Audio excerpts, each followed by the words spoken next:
L'Inde est un pays particulier. Les histoires de créatures mythiques et mystiques, comme les sorcières, les démons, les dieux et bien d'autres encore, sont monnaie courante. Ces personnages se retrouvent souvent dans les histoires qu'une grand-mère raconte à ses petits-enfants.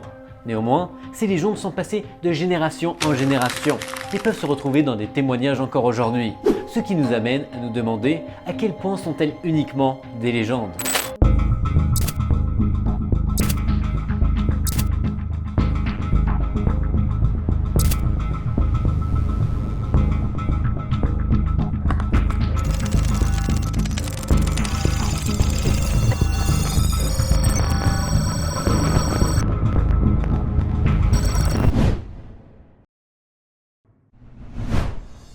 Commençons notre péripétie dans les années 1990, lorsque les zones rurales de Bangalore, en Inde, étaient hantées par la peur d'un fantôme qui se promenait de porte en porte.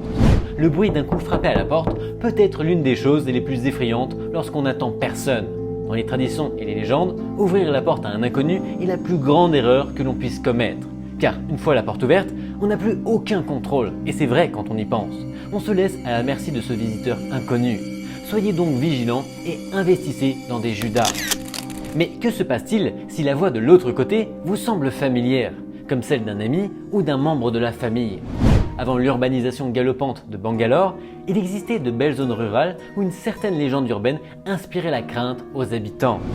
L'histoire de Naleba est une légende populaire racontée principalement dans le Karnataka, dans le sud-ouest de l'Inde, qui est devenue populaire dans les années 1990. Ce qui en fait peut-être plus une légende urbaine qu'un folklore, puisqu'elle se concentre sur les villages les plus développés. À l'époque folle des années 1990, Bangalore comptait environ 5 millions d'habitants et connaissait une urbanisation rapide qui en faisait l'une des villes les plus peuplées de l'Inde. Mais c'était à l'époque et de nombreux habitants vivaient dans la crainte de Naleba. Pendant de nombreuses années, les villageois ont écrit les mots Naleba sur les murs et les portes pour se protéger, donnant ainsi un nom à la fois à la légende et à la créature qui les hantait. C'est une expression Kannada qui signifie « viens demain » en français. Ils ont écrit cette phrase pour protéger leur maison d'un esprit maléfique qui tenterait d'y pénétrer, et ainsi protéger tous ses habitants. La nature de l'entité que Naleba était censée représenter n'était pas claire. On l'appelait souvent l'esprit de la mariée car elle essayait d'amener un homme à rester avec elle pour toujours. On l'appelait aussi parfois sorcière, tentant d'envoûter les plus faibles. Ses intentions variaient, mais certains disent qu'elle portait des vêtements en lambeaux, qu'elle avait des cheveux en désordre et qu'elle demandait l'aumône. Tous les moyens étaient bons pour affaiblir la défense des victimes. Certains récits et variantes de la légende de Naleba parlent d'un fantôme nuptial qui cherchait des maris parmi les villageois et ne reculait devant rien pour les obtenir.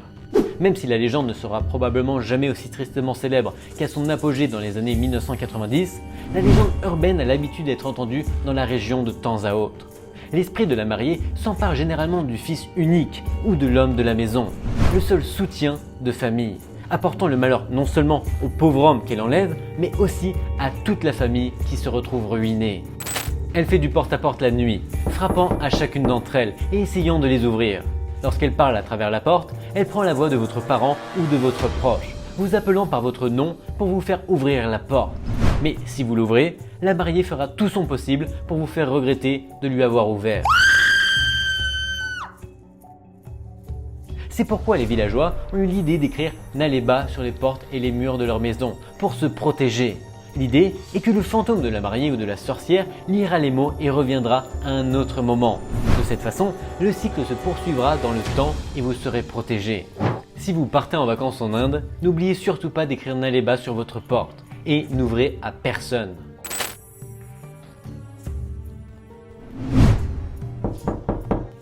Si vous avez répondu « Qui est là ?», je suis désolé de vous dire que vous feriez mieux de commencer à planifier vos obsèques, parce que vous êtes sur le point de devenir la victime d'une figure malveillante du folklore indien.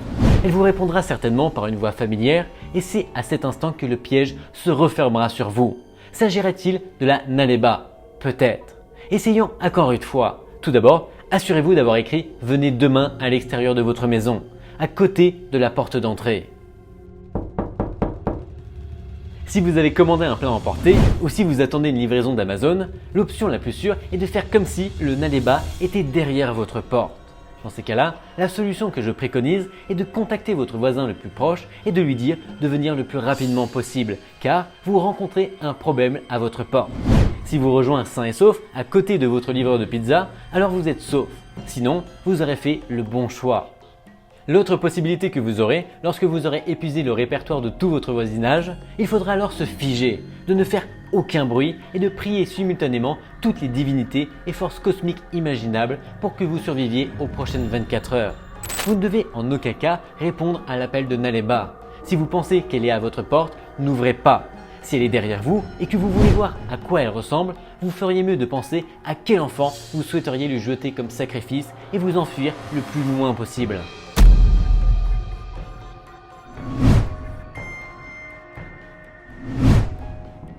Tout a commencé au petit matin du 4 septembre 2002, lorsqu'un meurtre horrible était commis. C'était un mercredi et une femme de 75 ans qui vivait chez elle a été poignardée à mort. Cette femme s'appelait Dolce Vaz et vivait avec sa sœur Vera, âgée de 80 ans, qui était témoin de la scène. Peu après minuit, Vera s'est endormie, mais elle était soudainement réveillée par les cris de sa sœur appelant à l'aide qui lui glaça le sang. Lorsqu'elle est entrée dans sa chambre, elle l'a vue agoniser avec de multiples coups de couteau dans le ventre, le cou et les mains. Et Vera cria « Dolce, tu es encore chaude, lève-toi !» Malheureusement, il était trop tard et Dolce est morte avant d'arriver à l'hôpital.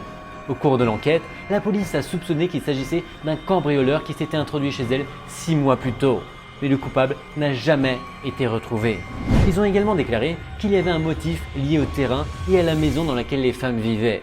C'était la dernière maison de la rue, à côté de la station-service de Agi. L'histoire glaçante a été dévoilée en 2002, mais ses origines remontent à bien plus longtemps. La maison de style colonial située sur Saint Road à Bangalore a été construite en 1943 ou peut-être en 1934 par son propriétaire, Elj Vaj, un ancien avocat de la Haute Cour de Bombay. Vaj avait 2 filles, Dolce et Vera, et ce sont leurs vies qui ont été mêlées à la sombre histoire de la maison. Il a laissé la maison à ses 2 filles célibataires. Dolce était professeur de piano et Vera, professeur d'anglais.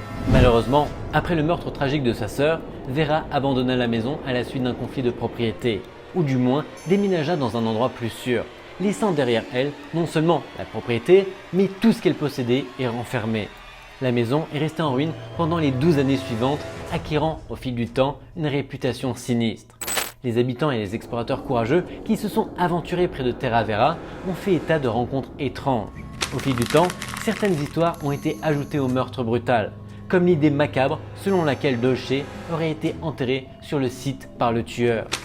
Il y a également eu des événements étranges, tels que des observations de croix renversées et des sons étranges et inexpliqués, ainsi que des cris terrifiés provenant de l'intérieur de la maison, alimentant les rumeurs selon lesquelles des esprits maléfiques hantent la maison. Des personnes ont également affirmé entendre de la musique de piano provenant de l'intérieur de la maison, bien qu'elle soit complètement sombre et abandonnée. Au fur et à mesure que les histoires d'apparition de Terra Vera se succédaient, la maison est devenue un pôle d'attraction pour les amateurs de sensations fortes et les passionnés de paranormal. La maison a finalement été démolie en 2014, mais le mystère ne s'est pas arrêté là. On dit également que des dizaines de prêtres hindous s'y sont rendus et ont pratiqué l'Homa, un rituel du feu pour éloigner les mauvais esprits. Mais ont-ils réussi ? Même après la disparition de la structure physique, des apparitions étranges et des expériences troublantes ont continué d'être signalées sur le terrain où se trouvait autrefois la maison. On ne sait pas à qui la vieille maison a été laissée après la mort des 2 sœurs, et lorsqu'on a demandé aux ouvriers qui ont démoli la maison, qui en était le propriétaire, ils ne le savaient pas et n'avaient reçu que l'ordre de démolir la maison. La maison Terra Vera, avec son histoire tragique et ses histoires de fantômes, reste gravée dans les annales du paranormal à Bangalore.